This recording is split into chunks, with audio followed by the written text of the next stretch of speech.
Baik, jadi pertanyaannya itu adalah tentang pendidikan, bagaimana kita melestarikan pendidikan kita, bangsa kita ini dengan bangsa-bangsa di luar sana, terutama sekali bangsa-bangsa maju, wabil khusus tentunya adalah Jepang. Alhamdulillah, Mbak, saya katakan tadi, saya pun adalah dulu orang yang bercita-cita jadi ilmuwan, walaupun akhirnya jadi politisi dan jadi duta besar. Tapi dengan mau menjadi ilmuwan, berarti saya memberi perhatian atau ketertarikan yang tinggi terhadap ilmu pengetahuan. Nah, bagaimana cara kita untuk katakanlah mensejajarkan diri kita atau bangsa ini? Ya tentu secara global sih kita bisa mengatakan tentu kebijakan pemerintah dan seterusnya. Tetapi sudahlah, ya apalagi mau menyalahkan orang lain itu bukan tabiat yang baik, bukan sikap yang baik. Ayolah kita melihat pada diri kita. Jadi kalau ada yang mau disalahkan, salahkanlah diri dan perbaiki diri. Saya sedikit lagi ingin bercerita tentang pengalaman pribadi. Karena Pak Ketua kita, Pak Fuad Kadir mengatakan bercerita tentang pengalaman pribadi. Kojin no keiken o hanashi o shinasai itu. Kaicho ga berkata kepada saya. Saya ingin bercerita tentang pengalaman saya, Mbak. Kalau orang melihat saya, oh jadi duta besar, hebat. Itu abangnya Pak Yusril, ya jadi menteri 3 kali jadi menteri, 2 kali jadi menteri kehakiman, 1 kali jadi menteri Mensesnek. Hebat. Pasti bapaknya orang kaya, pasti apa? Tidak. Marilah saya bercerita tentang diri saya, yang insya Allah akan berguna bagi orang lain dan akan memberikan inspirasi. Saya anak ke-7 dari 11 bersaudara. Saya lahir di Pulau Belitung, tahun 58.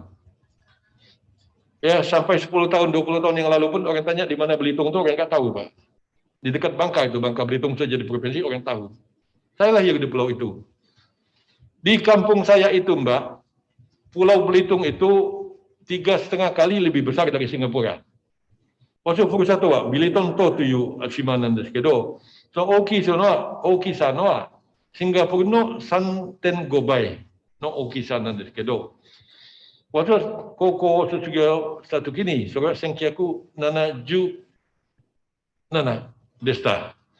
Jadi Belitung itu adalah pulau yang besarnya 3 kali Singapura, 3 kali setengah Singapura. Nah, tetapi di pulau yang seluas itu, di kampung saya hanya ada 2 SMA. 1 SMA negeri, 1 SMA swasta yang dibuat oleh orang di kampung saya. Nah, dengan guru yang ala kadarnya. Bayangkan, Mbak, saya sekolah di sekolah itu. Untuk sekolah di sekolah negeri tidak mungkin karena itu jaraknya 80 kilo dari kampung saya. Sekarang Bangka Belitung sudah maju dulu. Maka saya sekolah di sekolah swasta yang mungkin dibilang orang sekolahannya abal-abal, tapi itulah adanya. Yang ada abal-abal itulah di kampung saya. Guru SMA saya ada yang tamat SMP, Pak. Aneh kan, zaman itu belum begitu ketat peraturan. Guru tata buku atau hitung dagang atau accounting kalau bahasa sekarang saya itu adalah tamat SMP. Tetapi dia orang yang berpengalaman pembukuan pada saat di PT Timah, dan PT Timah itu dulunya di bawah pemerintah Belanda. Guru kimia saya, Pak, lebih mengerikan lagi, Pak. Guru kimia saya tamat SMP, Pak. Ngajar di SMA. Tetapi dia adalah pegawai laboratorium PT Timah, orang yang ngerti lapangan. Jadi orang eksakta belajar dari guru itu, ya orang yang non-eksak belajar accounting dari guru yang kayak tadi itu. Itulah sekolah saya. Semangat saya tidak pernah padam. Karena keinginan yang kuat itu merupakan doa. Itu prinsip saya. Jadi kita tetap istiqomah, kita letakkan niat kita, dan kita jangan pernah hari ini mau jadi A, besok mau jadi B, lusa jadi C. Tidak begitu. Kalau mau jadi A, jadilah A terus selamanya dan kejarlah mimpi itu. Berupayalah ke arah sana. Suatu hari saya tamat SMA, itu tahun 77 tadi saya katakan. Saya pada saat itu, Pak, hanya membawa duit nilai uang pada saat itu 50.000 rupiah pada saat itu. Saya buka toko kecil-kecilan di kampung saya. Setahun terakhir itu gaji saya 5.000 rupiah, itu saya simpan, Pak. Berarti 60.000 rupiah, Pak. Uang yang saya bawa 12 dikali 5, 60.000 rupiah. Itulah modal saya pergi ke Jakarta pada tahun 97. Saya naik pesawat, saat itu harga pesawat terbang dari Belitung, naik tiket pesawat terbang dari Belitung ke Jakarta itu 17.500. Tiket bukan. Formulir untuk masuk ujian di UI 6.000. Itu sudah berapa uang saya habisnya kan? Saya ikut ujian bertarung di UI. Di mana letaknya Senayan pun saya nggak tahu, Pak. Naik bis PPD, di mana Senayan? Saya naik bis nomor 38 jurusan Blok M, noleh di sebelah kanan katanya. Naik bis, Pak. Sampai sakit leher saya, ngelihat ke kanan terus. Takut nanti kelewat bisnya, saya gagal ujian. Ngelihat ke kanan terus kan. Ikut ujian.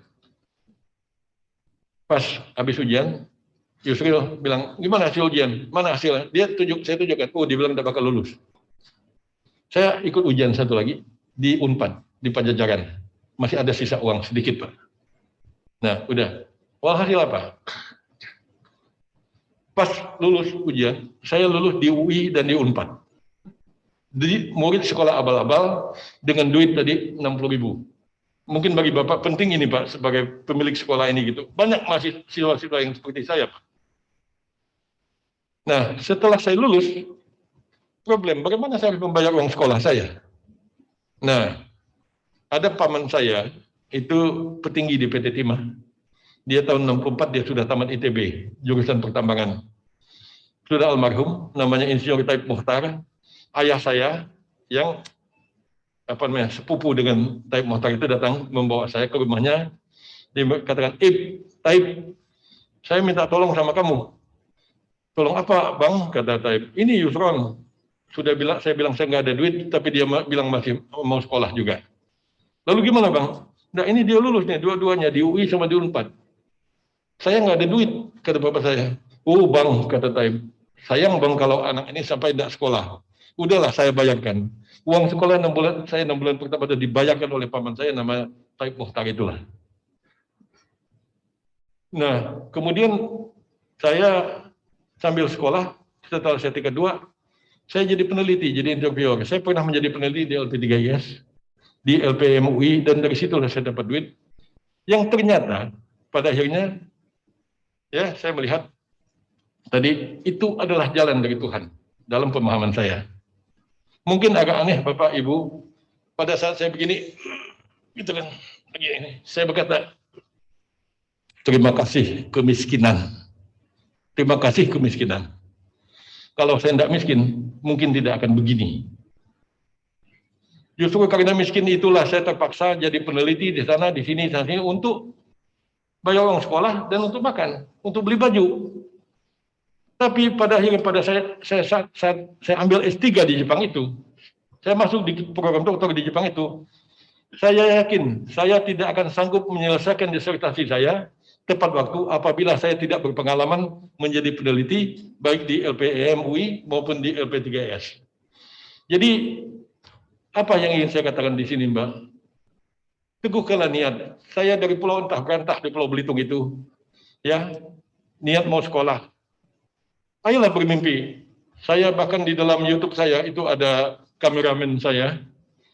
Saya menghayu-hayukan anak muda.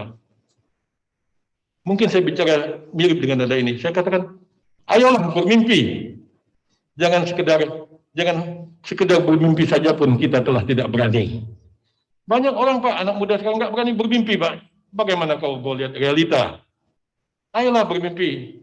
Karena mimpi itu adalah doa. Maaf, terlalu panjang saya menguraikannya.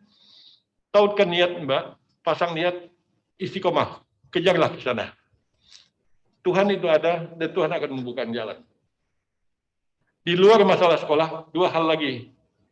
Sebenarnya sejak saya SD, saya sudah berpikir mau menjadi duta besar, Mbak. Nantilah dilihat di channel YouTube saya, itu Bung Ardi, kameramen saya, akan saya ceritakan di dalam YouTube saya, cerita masa kecil saya bagaimana gitu. Dan memang suatu hari saya menjadi duta besar. Mimpi itu adalah doa. Lebih dari itu, Mbak. Waktu kelas 5 SD, saya belajar di sekolah di kampung, belajar peta, menggambar peta. Sekolahnya nyeker. Kelas 5 SD nggak pakai ada sepatu lagi. Guru saya mengatakan, ini Selat Dardanella. Ini Selat Dardanella. Ini Selat Bosporus. Ini Turki. Setengah Turki adalah Asia, setengah Turki adalah Eropa. Anak kampung sekolahnya nyeker. Belajar peta itu menggebu-gebu semangat saya akan pergi ke Turki pada suatu hari. Kelas 5 SD. Ya, tidak ada baju seragamnya sekarang. Pakai celana pendek, kadang-kadang celana saya pun ada lubangnya sini. Ada celana rombeng ya begitu. Tapi semua anak Indonesia barangkali, kebanyakan anak Indonesia memang begitulah keadaannya. Alhamdulillah, dalam hidup saya telah pergi 8 kali ke Turki itu. Demi untuk menginginkan mimpi. Saya pas pertama kali ke Turki, sebenarnya dari Turki Asia ke Turki Eropa itu ada jembatan, bisa naik taksi. Saya tidak mau. Saya sengaja pilih perahu, pilih kapal. Saya harungi itu Selat Bosporus itu. Jadi dari situ sebenarnya mungkin telah cukup saya menjelaskan ya, bagaimana caranya. Ayolah kembalilah pada diri dan mulailah dari diri sendiri. Jangan berharap dari orang lain. Dengan bermula dari diri sendiri, insya Allah ya Allah akan memberikan jalan bagi kita. Terima kasih.